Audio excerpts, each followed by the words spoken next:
Class आज chemistry का हम लेक्चर देख रहे हैं फर्स्ट ईयर का चैप्टर केमिकल इक्विलिब्रियम का स्टार्ट इंट्रोडक्शन है। सबसे पहले हमने देखना है कि केमिकल इक्विलिब्रियम होता क्या है। केमिकल इक्विलिब्रियम ये होता है कि जब जैसे हमें पता है कि जो रिएक्शन प्रोसीड होते हैं रिएक्टेंट एंड प्रोडक्ट कंबाइन होते हैं तो देन वो रिएक्टेंट्स जब कंबाइन होते हैं तो प्रोडक्ट के फॉर्मेशन करते हैं। अब यहाँ पे हम देखते हैं कि ऐसे रिएक्शंस जो फॉरवर्ड भी जाए मीन्स रिएक्टेंट टू प्रोडक्ट में कन्वर्जन है एंड प्रोडक्ट अगेन रिफॉर्म करके रिएक्टेंट्स बना देते हैं तो उसको हम रिएक्टेंट्स उन रिएक्शंस को हम कहते हैं कि ये रिवर्सिबल रिएक्शन है क्योंकि ये रिवर्स हो रहे हैं दोबारा से अपनी ओरिजिनल जो उनका रिएक्टेंट हो रहे हैं उनमें कन्वर्ट हो रहे हैं।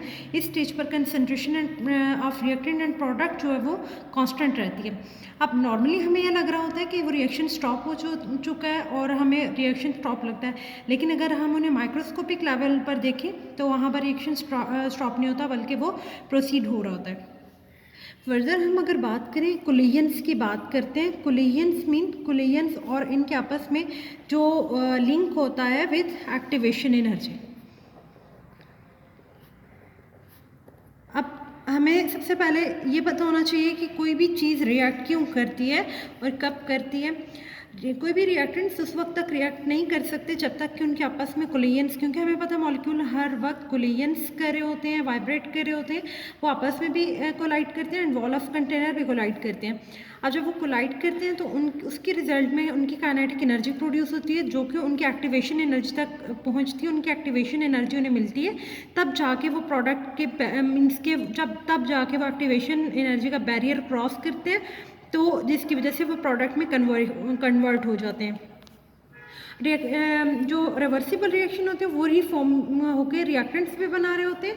अब हम कहते हैं कि forward and reverse reaction, for example हम अमोनिया के फॉर्मेशन में लेते हैं, जैसे हैबर्स प्रोसेस है उसमें जब नाइट्रोजन एंड हाइड्रोजन जब कंबाइन होते हैं तो अमोनिया की फॉर्मेशन करते हैं। अब इस रिएक्शन में आपको ये जो double arrow means half arrow forward and half arrow reverse नज़र आ रहा है, ये शो करता है कि ये रिवर्सिबल रिएक्शन है या इसे हम क्या कहते हैं, ये इक्विलिब्रियम पर है। नॉर्मली ये रिएक्शंस जब हम देख रहे होते हैं तो हमें नहीं लग रहा होता, पता चल रहा होता है इक्विलिब्रियम, क्योंकि हमें पता है इक्विलिब्रियम दो तरह के होते हैं। कौन कौन से इक्विलिब्रियम होते हैं? Dynamic and static.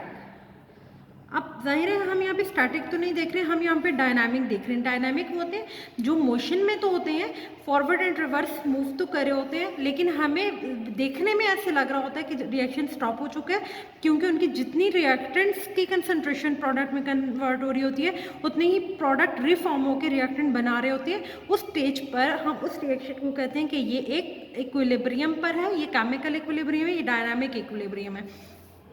अब अगर हम डिफरेंस देखते हैं, difference between reversible and irreversible, reversible and irreversible में जब आप देखते हैं तो आप इरिवर्सिबल रिएक्शन के होते हैं जो ओनली वन डायरेक्शन में प्रोसीड करते हैं, जैसे हम कहते हैं फॉरवर्ड में ही सिर्फ होंगे वो प्रोसीड करेंगे, जबकि जो रिवर्सिबल होते हैं वो फॉरवर्ड एंड रिवर्स दोनों में प्रोसीड कर रहे होते हैं, इसलिए इन्हें हम यहाँ पे उन्हें रिवर्सिबल रिएक्शन कहते हैं। जैसे फॉर एग्जाम्पल जब स्टीम कंबाइन होती है विद कार्बन मोनोऑक्साइड तो फॉर्मेशन करती है हाइड्रोजन गैस की और कार्बन डाइऑक्साइड गैस की, जबकि हम अगर इसी तरह इसकी एग्जांपल लेते हैं तो जब स्टीम कंबाइन होती है विद कार्बन डाइऑक्साइड तो वो कार्बोनिक एसिड की फॉर्मेशन करती है जो दोबारा से रिएक्टेंट में कन्वर्ट नहीं हो सकता, सिर्फ रिएक्टेंट प्रोडक्ट में कन्वर्ट हो रहे होते हैं। अब इसकी जो रिप्रेजेंटेशन है हमारे पास एरोहेड है विद डबल एरोहेड, हम यहाँ पे इस तरह से इसे डबल एरोहेड के साथ रिप्रेजेंट करते हैं, जबकि जो रिवर्सिबल रिएक्शंस होते हैं उसके साथ हम एक single arrowhead forward and single arrowhead with reverse. अब हम देख रहे हैं कि ग्राफिकल रिप्रेजेंटेशन ऑफ इक्विलिब्रियम या केमिकल इक्विलिब्रियम, डायनामिक इक्विलिब्रियम की जब हम देखते हैं तो ये होता है टाइम ग्राफ होता है, कंसंट्रेशन टाइम ग्राफ होता है, कंसंट्रेशन के अगेंस्ट और टाइम और कंसंट्रेशन के अगेंस्ट ये ग्राफ बनाया जाता है।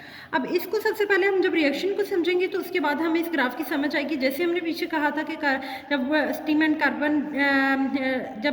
एंड कार्बन मोनोऑक्साइड आपस में मिलते हैं तो हाइड्रोजन एंड कार्बन डाइऑक्साइड की फॉर्मेशन करते हैं। अब उसमें सबसे पहले हमने देखना है कि फॉरवर्ड रिएक्शन कौन सा है। अब हमें पता है कि फॉरवर्ड जो स्टीम और कार्बन मोनोऑक्साइड मिल रहे थे तो उन्होंने हाइड्रोजन और कार्बन डाइऑक्साइड बनाए, प्रोडक्ट बनाया, तो ये हमारे पास फॉरवर्ड है, जबकि रिवर्स में हाइड्रोजन और कार्बन डाइऑक्साइड जो मिले उन्होंने वाटर एंड कार्बन मोनोऑक्साइड बनाई, तो ये रिवर्स रिएक्शन है। अब जब हम स्टार्ट में इनिशियल में जब रिएक्शन स्टार्ट होता है तो हमारे पास सारी की सारी जो रिएक्टेंट होता है वो मैक्सिमम होता है और प्रोडक्ट हमारे पास स्टार्ट में ज़ीरो होता है। अब स्टार्ट में प्रोडक्ट ज़ीरो था, अब यहाँ पे देखिए ये प्रोडक्ट को शो कर रहा है। अब यहाँ पे हमारे पास प्रोडक्ट क्या, carbon monoxide and carbon dioxide and hydrogen है। अब हमारे पास स्टार्ट में प्रोडक्ट ज़ीरो था तो आप इसे ज़ीरो पर लेते हैं, जबकि हमारे पास जो प्रोडक्ट था सॉरी रिएक्टेंट थे वो मैक्सिमम थे तो उसे आप मैक्सिमम कंसंट्रेशन पर लेते हैं। अब जैसे जैसे रिएक्शन प्रोसीड होगा तो अब जाहिर है ये रिएक्टेंट ज़्यादा थे, इनकी कुलियन एक्टिवेशन एनर्जी ज़्यादा होगी, इनकी कुलियन जितनी ज़्यादा कुलियन होगी उतनी ही आपस में स्पीड से रिएक्शन करेंगे।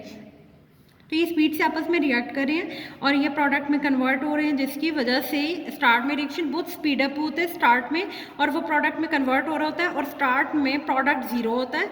जबकि हम जैसे ही एक ऐसा पॉइंट आता है, क्योंकि प्रोडक्ट बनना शुरू हो जाते हैं, प्रोडक्ट अगेन आपस में कंबाइन होकर उनके आपस में इतनी कुलियंस हो जाती हैं कि अगेन वो रिएक्टेंट बनाना शुरू कर देते हैं। तो जब अगेन वो रिएक्टेंट बनाना शुरू हो जाते हैं रिएक्शन अगेन रिवर्स हो जाता है, लेकिन साथ में फॉरवर्ड चल रहा होता है लेकिन वो बहुत कम हो रहा होता है, जबकि जो रिवर्स रिएक्शन होगा वो स्पीड अप हो जाएगा, जबकि फॉरवर्ड क्या हो जाएगा, डिक्रीज हो जाएगा।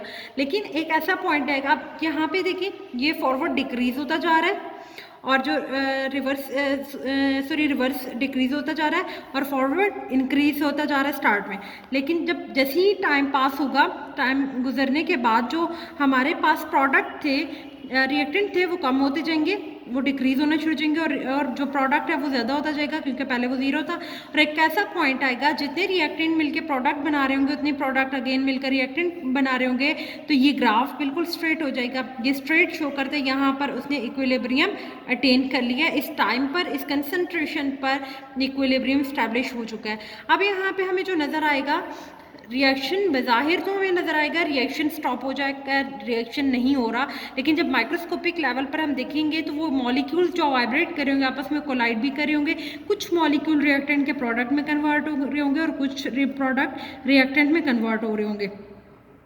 अब होप सो आप लोगों को ये समझ आया हो। अब इसकी मज़ीद जो आप कैसे प्रैक्टिस कर सकते हैं, जैसे आपको असाइनमेंट अगर गिवन सल्फर डाइऑक्साइड ऑक्सीजन के साथ मिलकर सल्फर ट्राइऑक्साइड बनाती है तो आपने इसको क्या करना है, इसी तरह पहले अपने सल्फर डाइऑक्साइड और ऑक्सीजन को मिलकर सल्फर ट्राइऑक्साइड में कन्वर्ट कराना है, मीन्स फॉरवर्ड रिएक्शन बताना है जैसे यहाँ पे बताया था। फिर उसका रिवर्स रिएक्शन बताना है, सल्फर ट्राइऑक्साइड डिकम्पोज होकर अगेन सल्फर डाइऑक्साइड और ऑक्सीजन में कन्वर्ट हो जाएगी, फिर उसको इसी तरह ग्राफिकल रिप्रेजेंट करना है।